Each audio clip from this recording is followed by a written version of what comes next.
श्री कृष्ण की यह कमनीय आकर्षक किशोर मुग्ध मूर्ति कैसी है भला।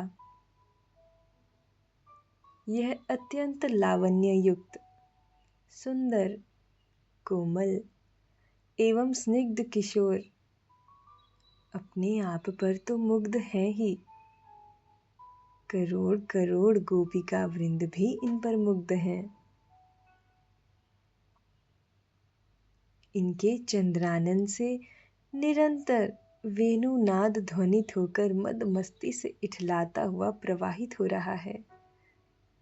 श्याम सुंदर बांसुरी बजा रहे हैं।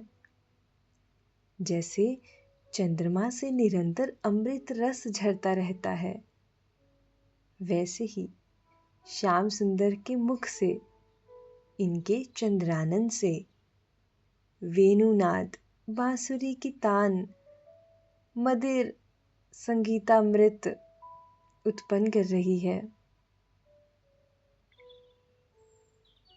बात करें इनकी कोमलता की तो असंख्य कमल दल अपनी शोभा को इनकी रूप छटा पर न्यौछावर कर देते हैं। कमल भी देखते हैं कि इतनी सुंदरता, इतनी कोमलता, इतनी सुगंध भला हम में कहाँ। हाँ, श्याम सुंदर के नील वपु से सुगंधित धारा बहती रहती है, जिसमें अवगाहन करने को गोपिका वृंद अकुला जाती हैं। हाय, कब हम उनके निकट जा उस सुधा में, उस सुगंध में खो जाएंगी। गजब के हैं यह नील सुकुमार अंग एवं उनसे झरने वाली सुगंधी धारा। श्याम सुंदर के हर अंग से सुगंध ही सुगंध बहती है। इसमें पग सी गई थी वे सुभगा ब्रजभालाएं, इसमें पग सी गई थी वे सुभगा ब्रजबालाएं। श्री कृष्ण तो माधुर्य के ही समुद्र हैं। तभी तो कहा है, अधरम मधुरम वदनम मधुरम मधुराधिपतेरखिलम मधुरम। इनका सब कुछ मधुर है। एकमात्र प्रेम के द्वारा ही इनके माधुर्य का आस्वादन संभव है। हाँ, जिसका जितना प्रेम वह उसी के अनुरूप उस माधुर्य का आस्वादन करने में सक्षम है। आज एक भक्त ने कहा, कृष्ण कृष्ण देखो ना, कृष्ण कितने सुंदर हैं। दूसरे ने भी कहा, हाँ, कृष्ण बहुत सुंदर हैं। परंतु सब उस नाम से उतना ही आनंद ले पाएंगे जितना उनका प्रेम श्याम सुंदर से है। गोपी भाव से इन साक्षात श्रृंगार रस राज मूर्ति श्री कृष्ण की माधुरी का आस्वादन सर्वाधिक रूप से किया जाता है। क्यों? क्योंकि गोपी के सब संबंध श्री कृष्ण से हैं। गोपी भाव में हर भाव है।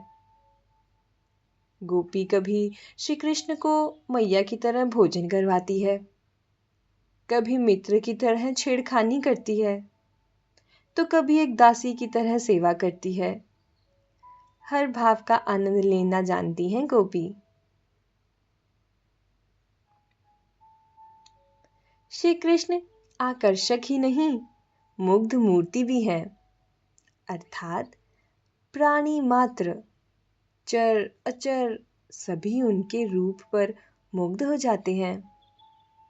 फिर भला भोली ब्रज बालाएं इनके इस रूप पर मोहित न हो तो क्यों ना हो।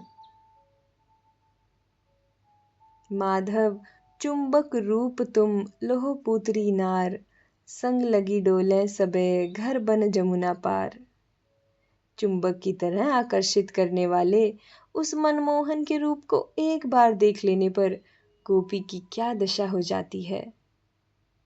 किसी कवि के शब्दों में कहा है, बोरानी से फिरत कुंजन में, वह बोरा जाती है।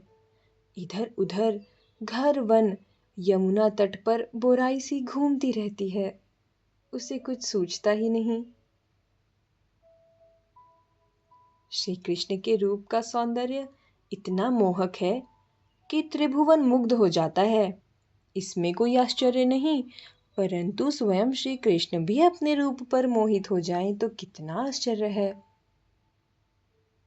एक दिन नंद नंदन गोधूलि मंडित अस्त व्यस्त वस्त्राभूषण धारण किए, आगे गौएं पीछे ग्वाल बाल लिए ब्रज में वापिस आए तो सीधे अपने नंद भवन के कक्ष में पहुंच गए। सामने एक विशाल दर्पण दीवार पर लगा था। उसमें प्रतिबिंबित अपना रूप देखकर स्वयं ही मुग्ध हो गए और अपने ही प्रतिबिंब को, उस छाया को आलिंगन करने के लिए जैसे ही बढ़े कि विस्मित रह गए। अच्छा, यह तो मेरा ही रूप है। कैसी विचित्र बात है ना। जय जय राधिका माधव।